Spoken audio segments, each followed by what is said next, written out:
there's a real concern that if that clean energy transition is not done with the most people involved, whether that's wealthy people, whether that's lower income people, if that's not done responsibly so that energy can remain affordable and that everyone can play a part in that clean energy transition, then we're going to risk not really reaching many people, not electrifying enough, not getting enough clean energy assets on the grid, and leaving those communities and customers behind and repeating some mistakes that, of the past.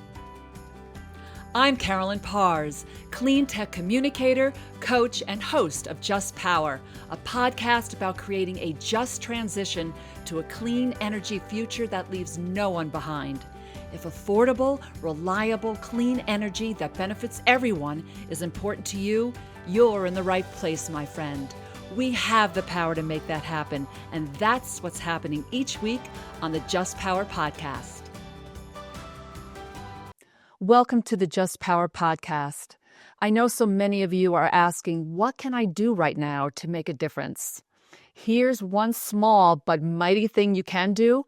Subscribe to the Just Power podcast right now. It'll take a second and a half. Yet it will have a big impact on bringing you amazing leaders in the clean energy industry who are working hard to make sure that everyone gets to enjoy clean, renewable, affordable, reliable energy, no matter what their zip code. And if you really love what we're doing, go ahead and leave us a 5-star review. It would mean the world to us.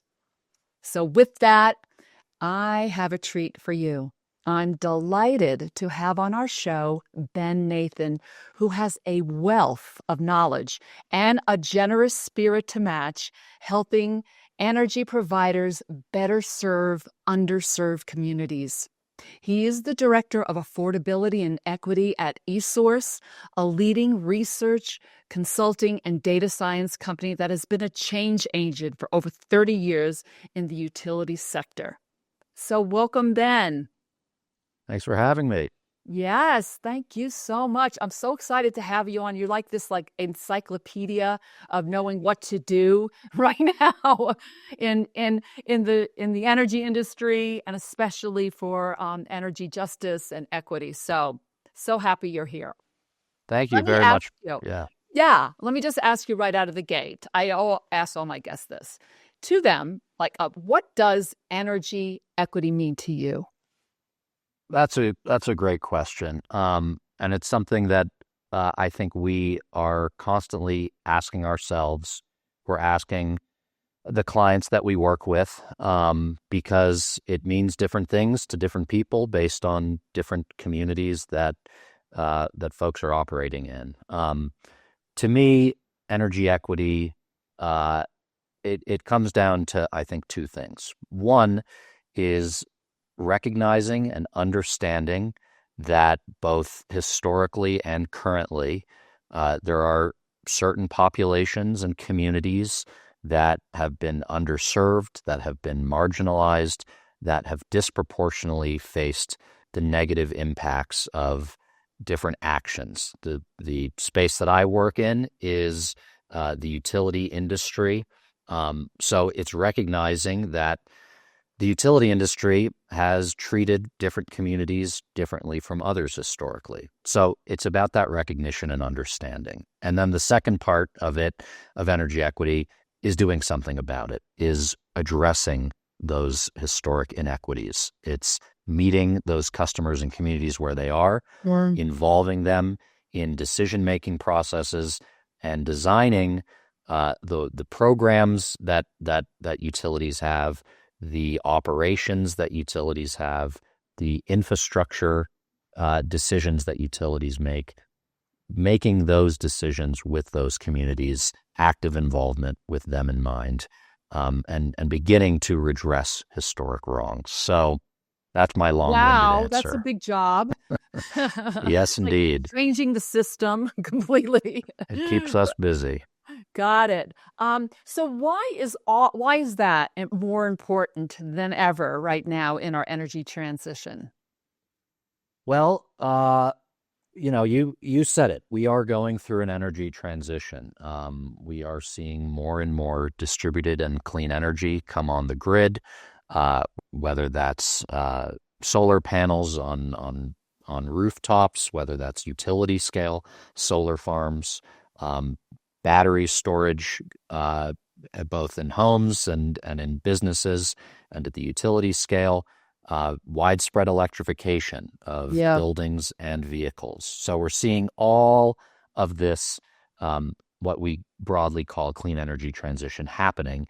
And there's a real concern that if that clean energy transition is not done with the most people involved, whether that's wealthy people, whether that's lower income people, if that's not done responsibly so that energy can remain affordable, and that everyone can play a part in that clean energy transition, then we're going to risk not really reaching many people, not electrifying enough, not getting enough clean energy assets on the grid, and leaving those communities and customers behind and repeating some mistakes that, of the past. So from our perspective, it is really crucial as we are currently undergoing this transition to have the active involvement and participation of all utility customers and communities.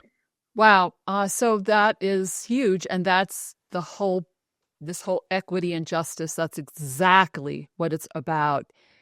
And you work with utilities for many, many, many years. How are they responding to that, what you just served up? Yeah, that's a big question. So, as you mentioned at the beginning, eSource, we've been working with electric, gas, and increasingly water utilities across the United States and Canada for almost 40 years now. The work that I run is we work with utilities, a number of large utilities from across the country, on better understanding and better guiding their equity strategies. They're approaching equity in a number of different ways based on a number of different factors. What informs their equity work broadly is the customers and the communities that they serve, and that's very different based on where these utilities are located. Some serve more urban populations, some more rural, Right. with different racial and ethnic groups.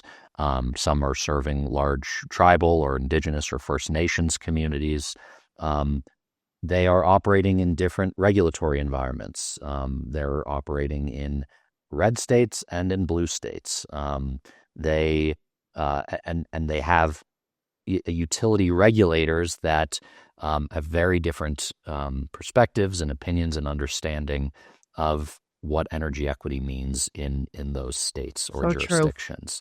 I'll also mention we work with a number of investor-owned utilities, as well as public utilities or municipal utilities, and they're operating under very different regulatory frameworks. So given all of those inputs and factors, that's what's largely informing their equity work. That might mean that they have programs that are providing specific incentives for communities or customers that they have deemed eligible for participation based on their location, and some are called disadvantaged communities or underserved communities.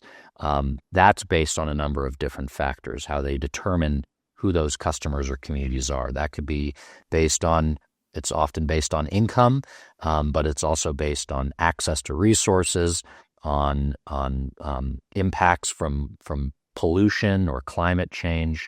They're using a number of different metrics to determine who's eligible to participate in those programs, and then they're applying those metrics to things like transportation electrification incentives, to energy efficiency efforts, to solar and battery storage deployment. So they're trying to apply it across a wide range of programs with different kinds of metrics and eligibility factors guiding their work. Yeah, and United States is so big and diverse, right? I mean, we're like a bunch of like 50 different countries, little countries all together, and they all have their different issues, right? And their different approaches and their different ideologies, and all of that and more is part of this. I want to ask you because I'm just always amazed on how the breadth of knowledge that you know. How did you begin your journey in energy equity? How did that begin for you? Yeah. First of all, I want to applaud you and perhaps more importantly, I think you'd agree, the guests that you've had on before me. I was catching up on some earlier episodes of this. Folks like Shiloh Costello at SMUD, Kathy Newby at PNM, Pam Fan, all of those folks I've worked with, Tony Reams, who I really view as a true pioneer and visionary in this space. Those folks really inspired me, and they continue to, and I would say they were also, people like Tony were an important part of what I call my equity journey. Right on.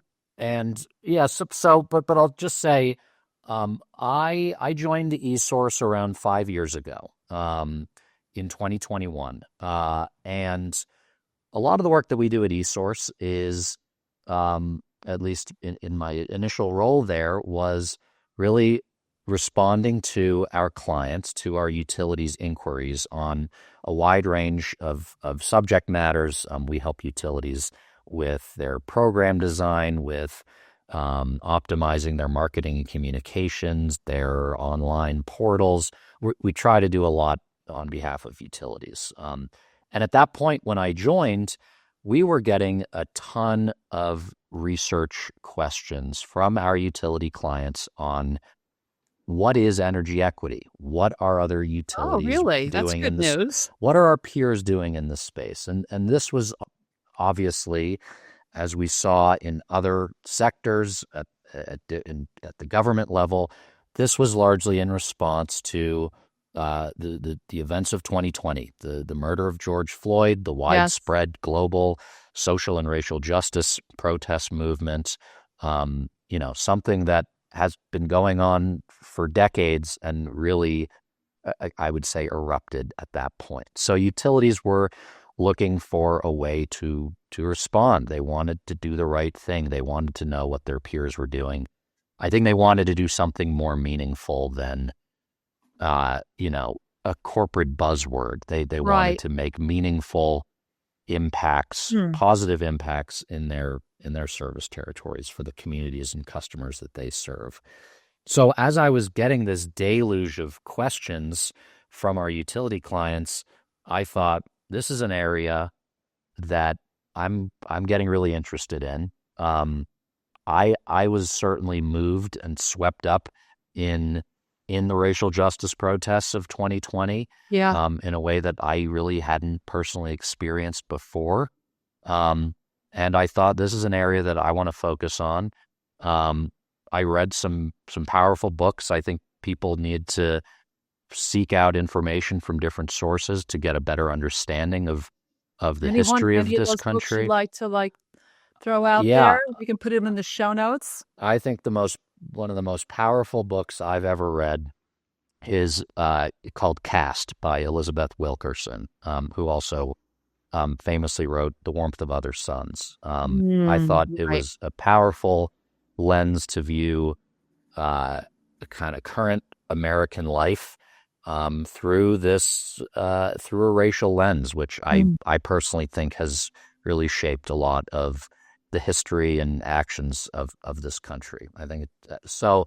That was personally inspiring, but really, eSource is a business, and we are reactive to the needs of our clients. And seeing all these inquiries come in from our clients, I thought, this is an area we need to focus on a lot more. And that was kind of the seed of my journey. And it's it's grown a lot from there. We And so much have, has changed too yep, from, 2020, which we thought we were on one trajectory, yep.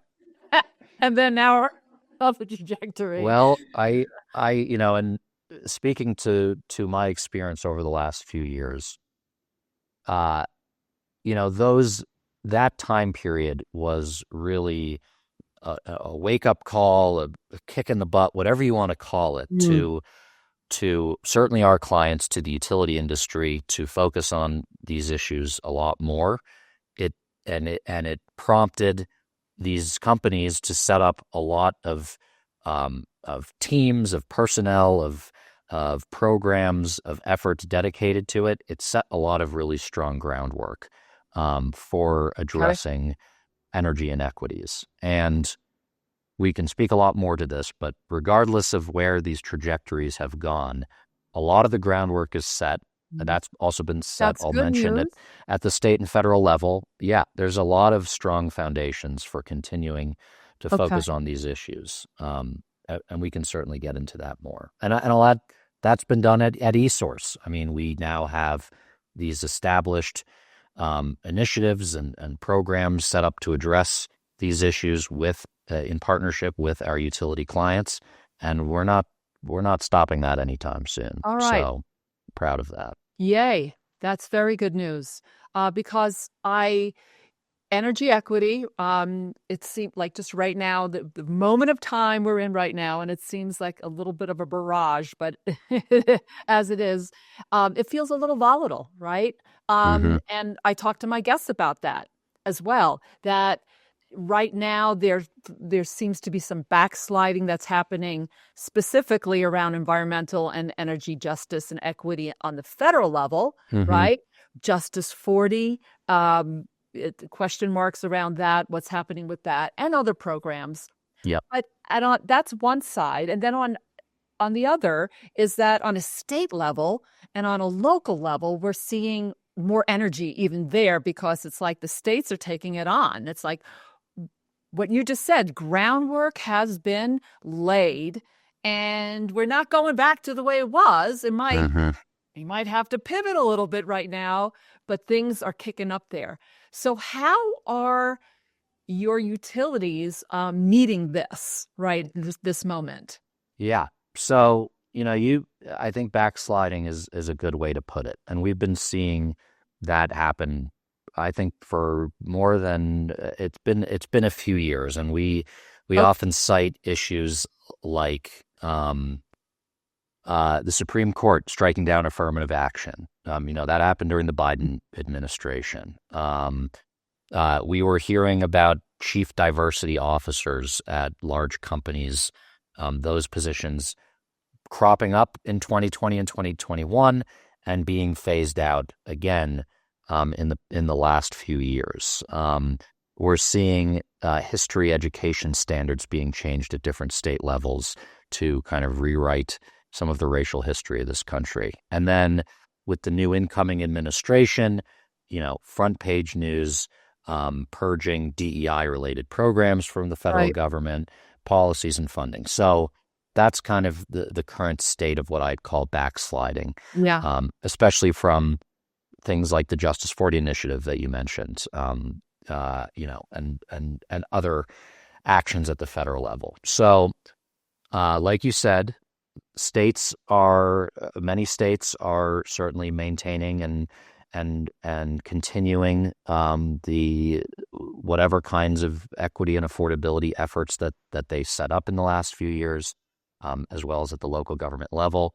What I think is really important that's going on at the utility level, in addition, and this is something that we encourage our clients to think about, is really how to future-proof this work by making the business case for it. So where political or federal or widespread social support and funding and policy may waver, if a utility, which, they are businesses, they are driven by business case, investor-owned utilities at least, which serve the majority of the country.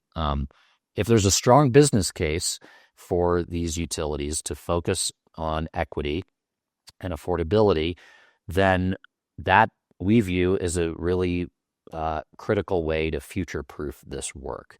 If it makes dollars, it makes sense. So we're encouraging utilities to think outside the box. How can focusing on equity make good business sense for them and be good for the long term of their business? And it comes down to a number of different factors when we think about the business case. So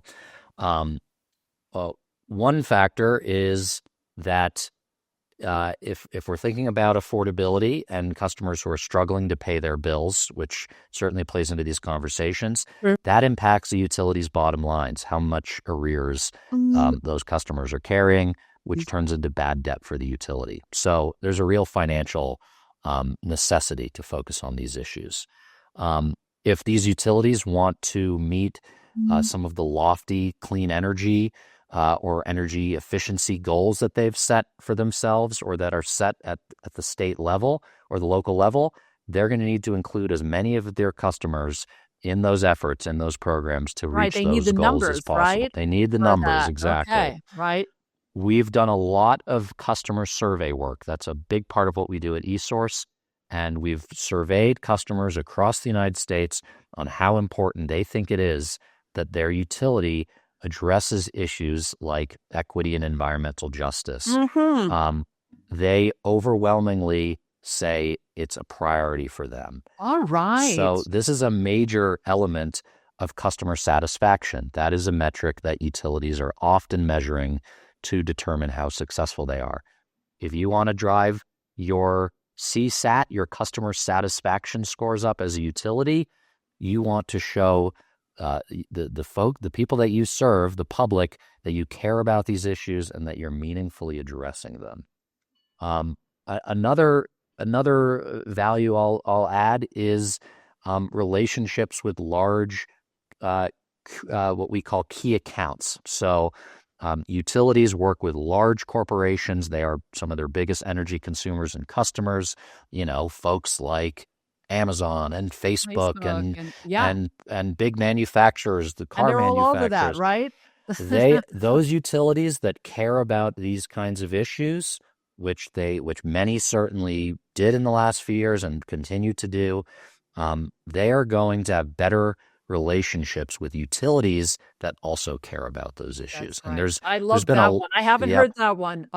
That's really good. There's been a lot of research into that, into the value of, you want to call it branding or corporate sustainability, but that stuff matters to those big business it's not a nice to do thing. It's actually a bottom line thing. You want to do business in the 21st century, right? And especially with AI around here, you got to be level up in that way. You got to talk the talk and walk the walk. And those factors all play into the business case that we as we define it. Beautiful. So what are the potential benefits associated with those efforts? The financial benefits, I should say, for them. We talk about a good business case. Have you ever took a look at the numbers of what it could be? Maybe regionally, I don't know how you do that, but this is really what, if you did XYZ, what it could look like. Yep. Well, that's absolutely something that we're continuing to investigate and research. A lot of these efforts are really in their nascency. It's a challenge enough simply to ideate and to come up with good ways to measure what the impacts of these efforts are. But again, we'll get into that measurement.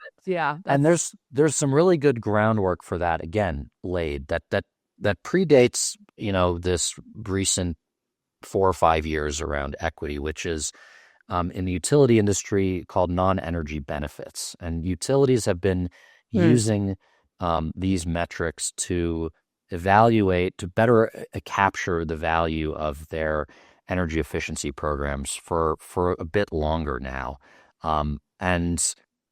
There's some utilities and some governments and local and state governments in the U.S. and some research organizations that have begun to do a better job capturing, let's say, the value, the public health impacts of an energy efficiency program, to actually be able to put a dollar value on home weatherization programs and From a what health that standpoint? exactly. Wow. So, if you, let's say and there are states that are doing this, if you look at a weatherization program, which for those of you not familiar, are energy efficiency, but as well as health and safety upgrades that you can implement in someone's home. If you look at those programs and what they're spending, and then you can also look at the avoided healthcare costs around the peoples in those homes associated with asthma, which you can link to weatherization improvements, which again, health and safety improvements, to mold mitigation and remediation, to removing asbestos. Those are all parts of some weatherization programs, and you can really assign a dollar value to the avoided medical costs that living in that house would incur for those residents. So right. And there's an some insurance exciting stuff. part Yep, to that too. exactly. So here we go. So we see many times in like low to moderate income, especially low income, that they're near industrial parks, right? Or there's more Absolutely. pollution, or they're in really old homes, really old buildings, old that have not been upgraded in years, right? And it's expensive to do that, right? And who's going to pay for that? How does, especially if it's been ignored for a while, which we know happens, how there's a benefit on upgrading, but also there's a cost to do it, right? And there's a cost to also the energy transition we're in. This is all part of it. How do the utilities meet that part of it when it's just, this is about a building, right? It's and your envelope of your building. How do they work with the individuals or even the companies that are in those regions? Well, first of all, for I think something like 40 plus years, the Federal Weatherization Assistance Program has been operating, providing a lot of funding to utilities and to local community action agencies to help pay for those weatherization upgrades over the years. And that program has been wildly successful. I used to work at the U.S. Department of Energy in the office that administered that program. I think the return on investment over the years they've calculated is something like 3 to 1. So for every $1 that goes into that program, I believe, from my memory, something like $3 of benefit comes out in the form of those calculated non-energy benefits, but also in terms of weatherization of energy efficiency savings. Okay. That's one less kilowatt hour that needs to be produced. That's saved. Right. That's the premise of energy efficiency or demand side management. So that's been a proven huge return on investment for the American taxpayer. There's also grant programs. There's also utility shareholder driven weatherization efforts. So there's all these creative sources of funding kind of pouring into these weatherization efforts. And at the same time, a lot of utilities or folks that they're partnering with to administer these weatherization programs, they're increasingly facing what's called pre-weatherization barriers. So real structural problems with these homes or buildings that's preventing meaningful energy efficiency upgrades and weatherization work from being carried out, and there's even more funding increasingly from health-focused organizations for that work, because it's recognized as this can make transformative impacts in people's lives to have more energy efficient and healthier and safer homes. So there's a lot of exciting movement in this space. Yeah. And we're seeing a lot of really exciting work going on. especially at neighborhood scales. One example I like to point out is JEA, Jacksonville Energy Authority, in Jacksonville, Florida. They're looking at an entire neighborhood in really a historically marginalized community and doing a widespread weatherization project of all the homes in that neighborhood. And that's something they're really proud of. I believe it's called the Historic East Side, next to the Jacksonville Jaguar Stadium. This can be not only an important and meaningful and transformative project for that utility, but it's to put it frankly, it's a showcase project for them. It's something Right. they can be proud of next to this major symbol of the city, their football stadium that they love so Oh, much. beautiful. So So is this yeah. an ongoing project right now, or is there a case study around this that's out there?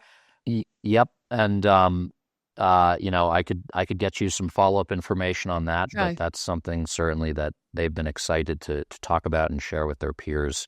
But that's just one example of that kind of work that's going on across the country that we hear from our utility Okay. clients. It's really cool that you're like kind of in the middle in a nucleus, right? And you have all of these utilities that are doing some really innovative things in all sorts of areas, and being able to maybe just like cross reference, share the love Yep. around or repurposing it differently in another area. I mean, it's you're in a really good spot, but you've been doing it for a while, so bravo to you.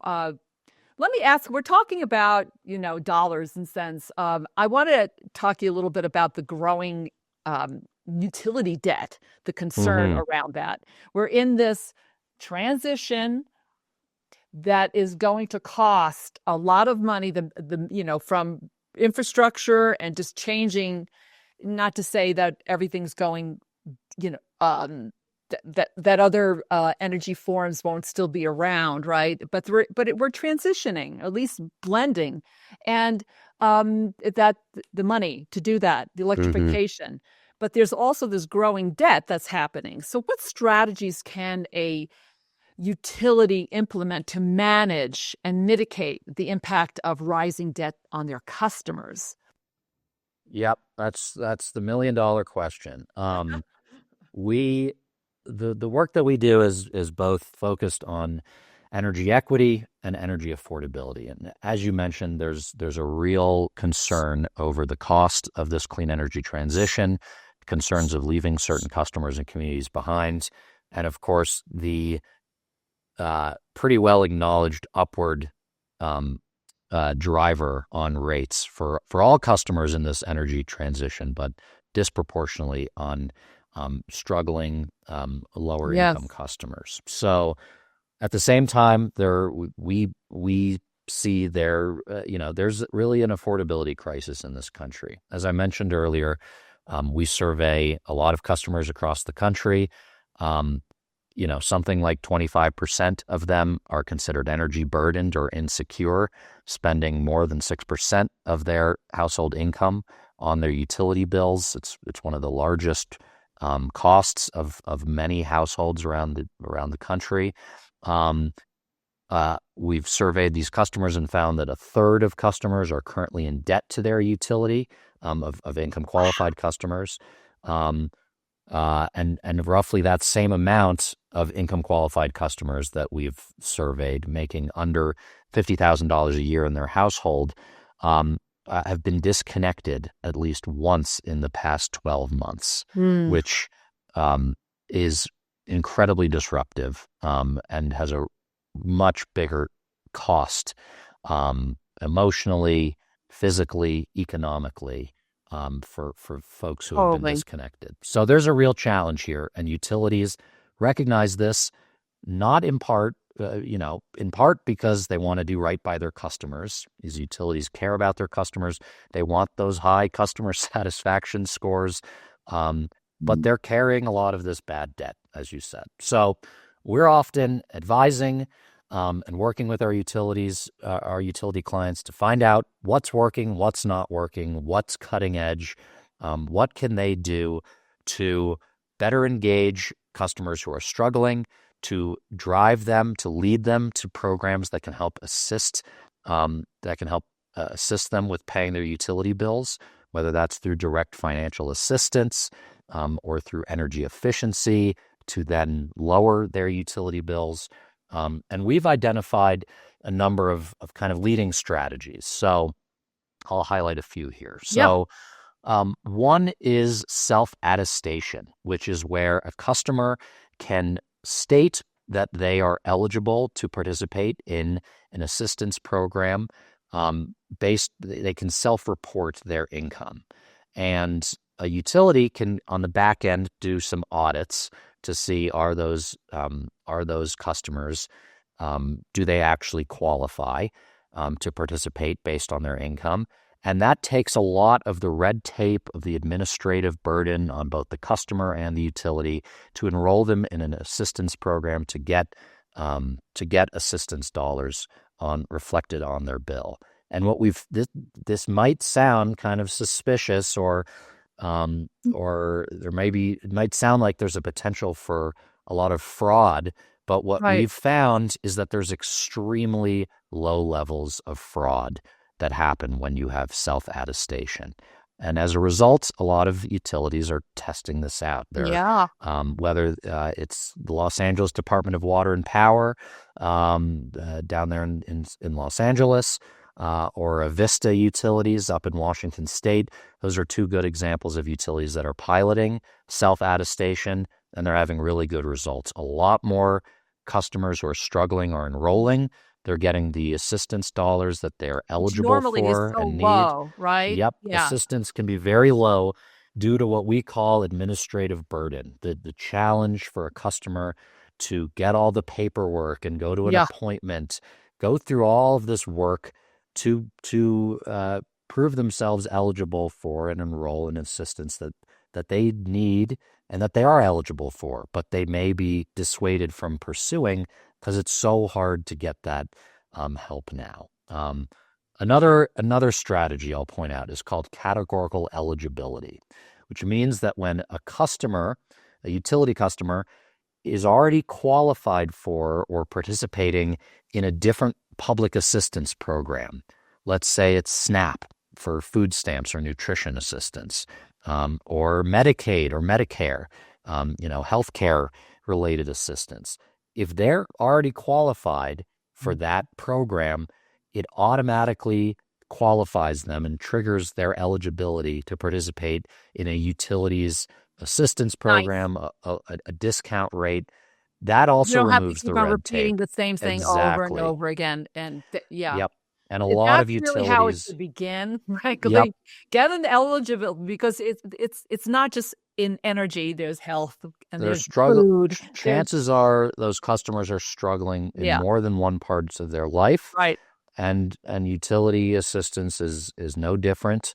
And these assistance dollars are often underspent, and that risks them being clawed back. And what we need to do is fully deploy this kind of assistance or dollars for energy efficiency upgrades to customers who need it, who can benefit from it, get back on track, and be able to pay their bills in full, and in turn reduce that burden on the utilities. So those are just a few examples of some leading strategies we're seeing.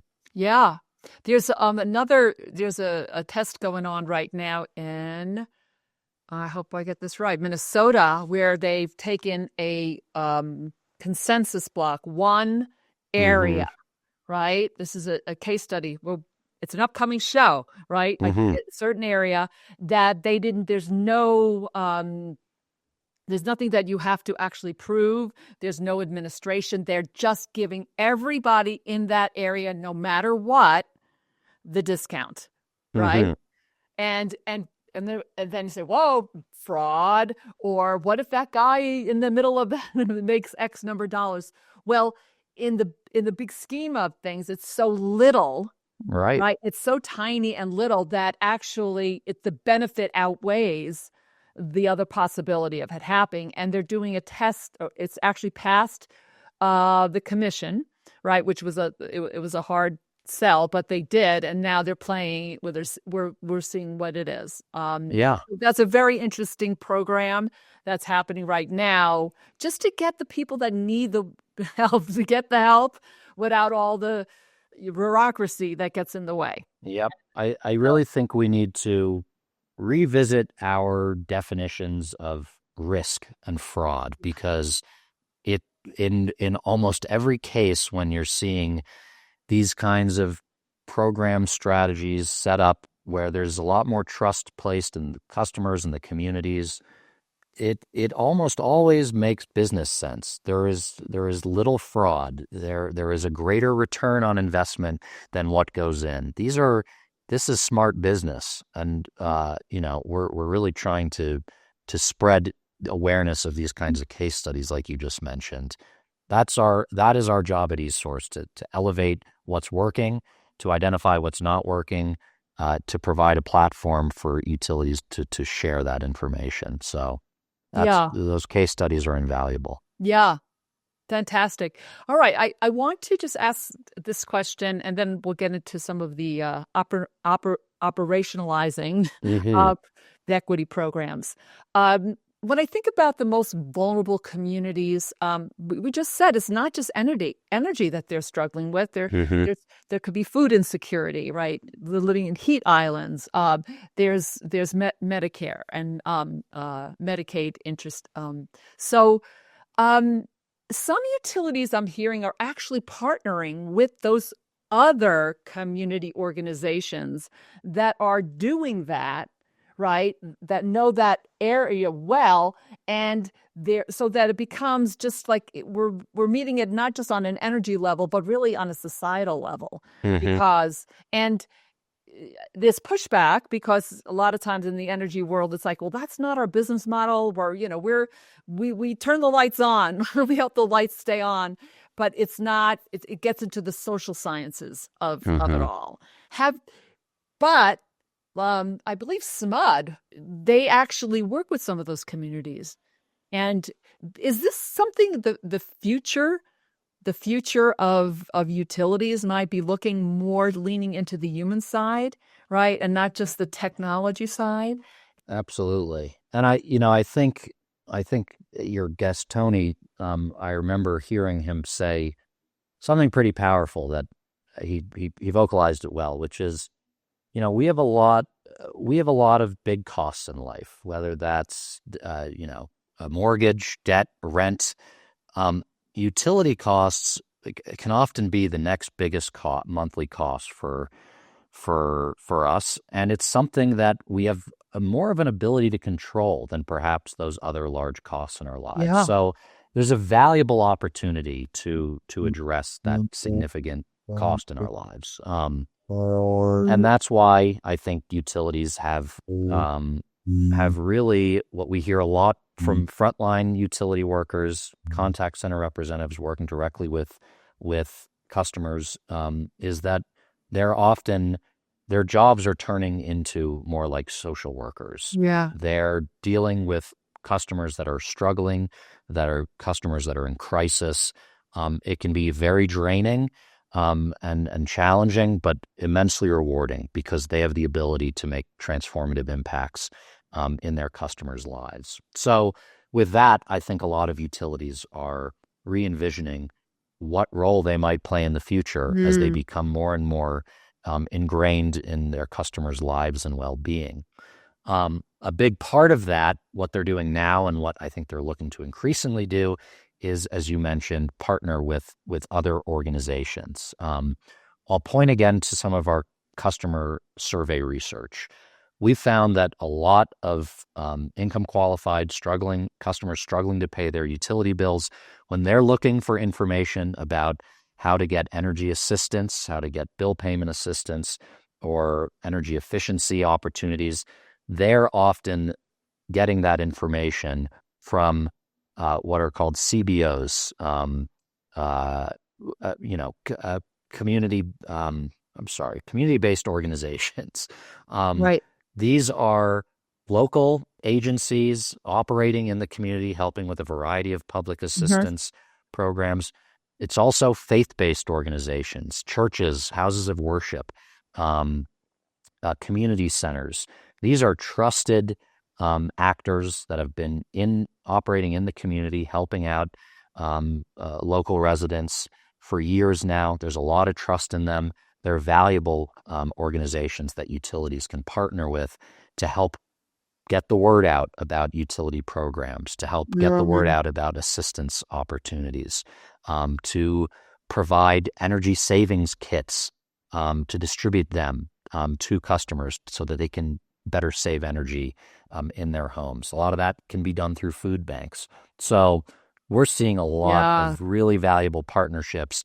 And like you mentioned, in Sacramento, SMUD's Sustainable Communities Program is just a fantastic industry-leading effort. They're working with something like over 100 local partners to do a lot of great work in the community and make transformative impacts for local residents through those partners and with those partners. So I think it's going to be very different in 10 years from now. We're going to be looking as we get deeper into our transition. It just screams innovation, right? If you have to innovate, do something different than we're doing right now.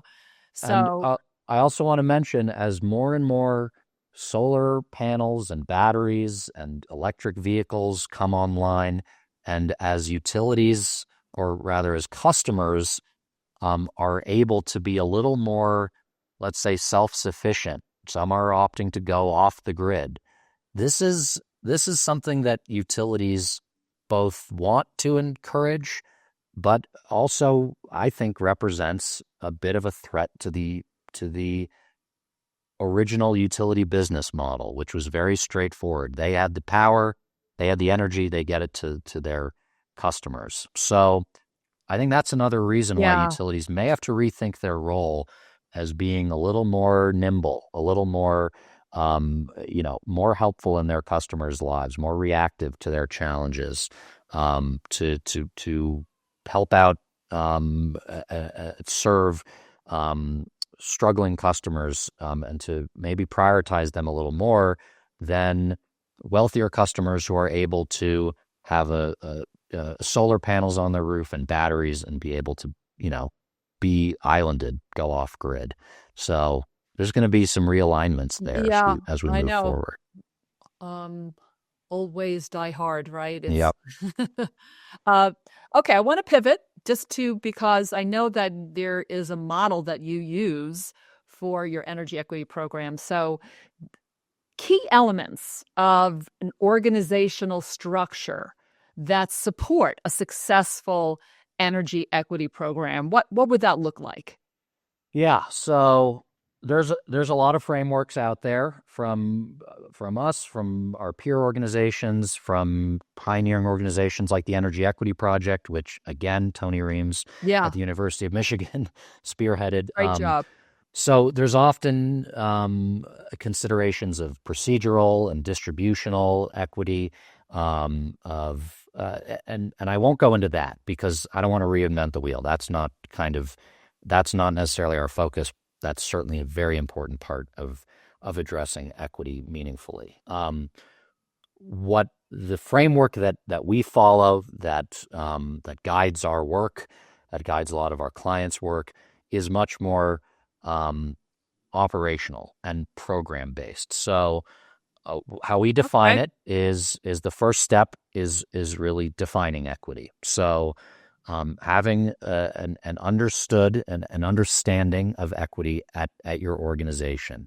What are the goals and metrics that you've established to guide the work that you're doing, the program that you've set up to address equity? Stakeholder engagement, or better yet, empowerment. So you have to involve local community representatives in the decision-making process to actually develop those goals and metrics. What are the meaningful things you want to aim for to actually meaningfully help the customers and communities that you serve, without taking some kind of broad brush approach that doesn't actually help them? That's a book in and of itself. Just the exactly meaningful engagement. Huge part of that. Right. Yep. So Yeah. So once you have these definitions and goals or metrics established, you've empowered your local stakeholders, your local communities.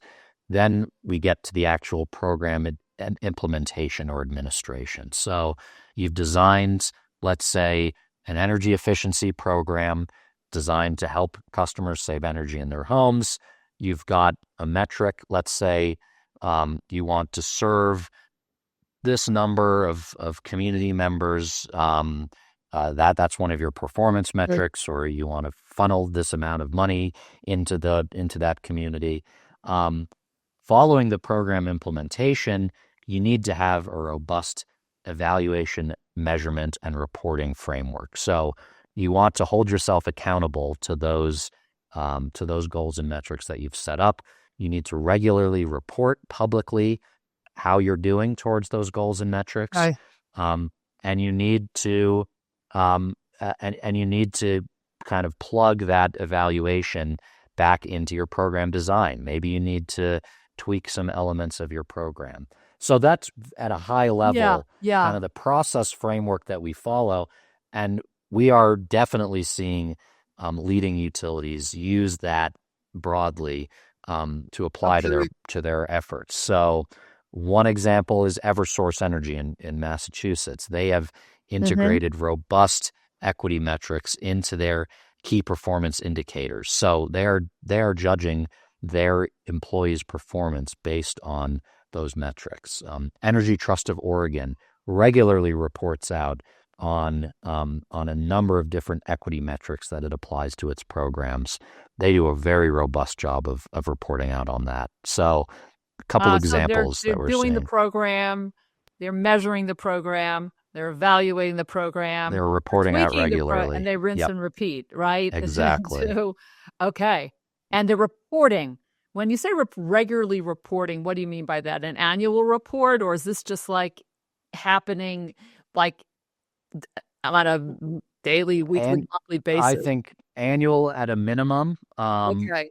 It depends on the jurisdiction. Massachusetts has 3-year energy efficiency plans across its regulated utilities. So that's kind of a periodic way to kind of replan and reassess the work that they're doing.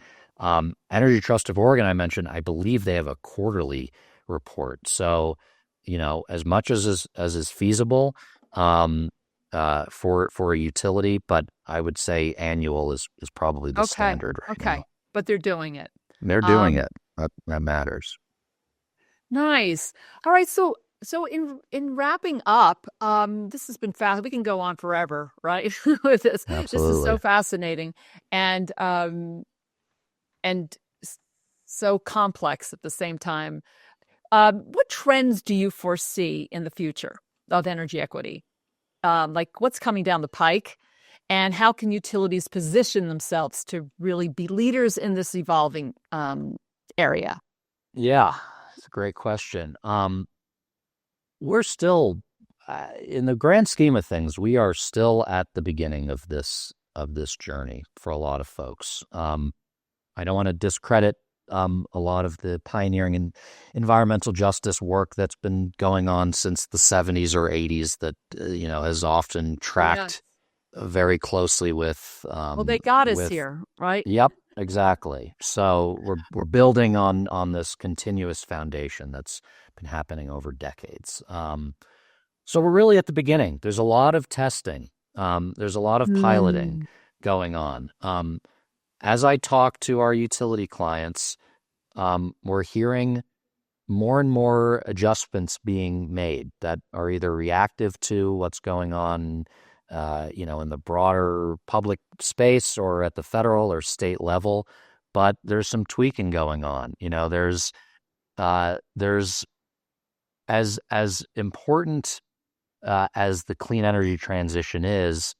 I've recently heard about a bit of readjustment that maybe too much of a focus on a clean energy transition has kind of impacted affordability efforts, and that there's not enough concern about the affordability challenges that customers are facing. So there's Right. kind of some pivoting going on. Uh, there's yeah, I would say in this early stage there's testing. So we're going to see more and more utilities that are, let's say, more closer to the beginning of their energy equity journeys. They're Yeah. going to be launching programs and designing goals and metrics to address equity and just getting started. And then maybe utilities that are a little further along in their understanding or administration of energy equity efforts, maybe those folks are going to kind of pivot and rethink what they're doing or continue to have, more maturity of those programs. So, I don't know if this is a cop out, but I would say it's just, this is such a nascent area. We're Mm. still testing and tweaking. But I think if you really take the 30,000-foot view and look at the big future of this industry, as I said before, I don't think utilities had any idea that, if you went back 40 years, Oh, yeah. they would have no idea that they would be doing some of the things that they're doing today. Right. Um, they wouldn't understand that they had entirely new load challenges due to widespread electrification of vehicles, which I believe is the direction we're going in term, and that's going to place a huge change and burden on our electric grid. All these energy efficiency programs, solar coming on, batteries coming on, all of these new technologies, data centers, a huge driver of energy demand. All of these changes that are happening, I think, are going to really force and encourage and enable utilities to continue to rethink their business models. There's the traditional utility compact they have with customers. And as you mentioned, they may become a lot more or different in the lives of their customers, and prioritizing these issues of affordability and equity may be more and more of a priority, of a leading driver for these companies in the future. So that I can't read the future, but Right. I think these issues are going to only become more important in this industry, and also more broadly in the public sector and in other sectors. It's it. I think issues of inequality, and equity and justice have been driving many parts of our society for the entire history of this country, and I think they will continue to. It's something we'll continue to struggle with. Yeah. And that'll be felt in the utility sector. Well, I hope there's a lot of young people listening, because this area is so potent and fertile, and those young minds out there that are going to make this transition, happen even in a more modern way. So, because I'm back always trying then to it was listen and like, learn. Yep. turn the lights on, turn the lights off, and the utility companies people didn't bother them. Yep. Right? It's like they just did their thing, and that's like those days are gone. Well, we get to crisis points. We get to the energy crisis in the 70s, or this more recent crisis in 2020. These force us to reevaluate, reexamine what we're doing and how we're treating each other and serving customers and helping the folks who are struggling or historically marginalized. It forces us to take that mirror and try to do better. So that's not stopping. That's not stopping. Yeah. Thank you, Ben, so much for joining me today. How could people learn more about you and the work at eSource? Yeah, well, you can go to esource.com.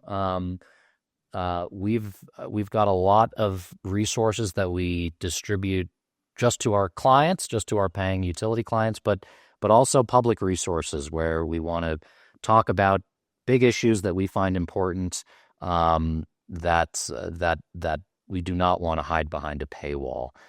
So check out our website. You can find easy contact information. You can Google me. Feel free to email me. I'd love to have conversations with more and more people. It's important to work to cast a wide net and have a big tent and work with as many people as possible. So online's the easiest way to get at us. All right. All right. Thank you so much. And thank you for coming and listening to Just Power podcast. Please subscribe to Just Power. It'll just bring us more and more people like Ben to come on and talk about how to make this transition so everyone wins. The time is now to create sustainable and equitable energy. Let's create that future where we leave no one behind.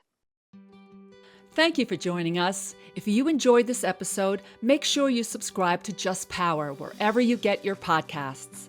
And if you really loved it, leave us a review and tell everyone you know about our podcast. It's going to take all of us to create a clean energy future that leaves no one behind. The Just Power podcast is brought to you by New Mexico State University and Mind Over Markets, helping clean energy, clean tech, and regenerative businesses craft clear and compelling messaging that scales. Want to continue this conversation with Carolyn? Follow her on LinkedIn and follow the Just Power podcast on Facebook, Instagram, and on our YouTube channel. And for more intriguing conversations, follow New Mexico State University's micro-learning social pages on Facebook, Instagram, LinkedIn, and YouTube.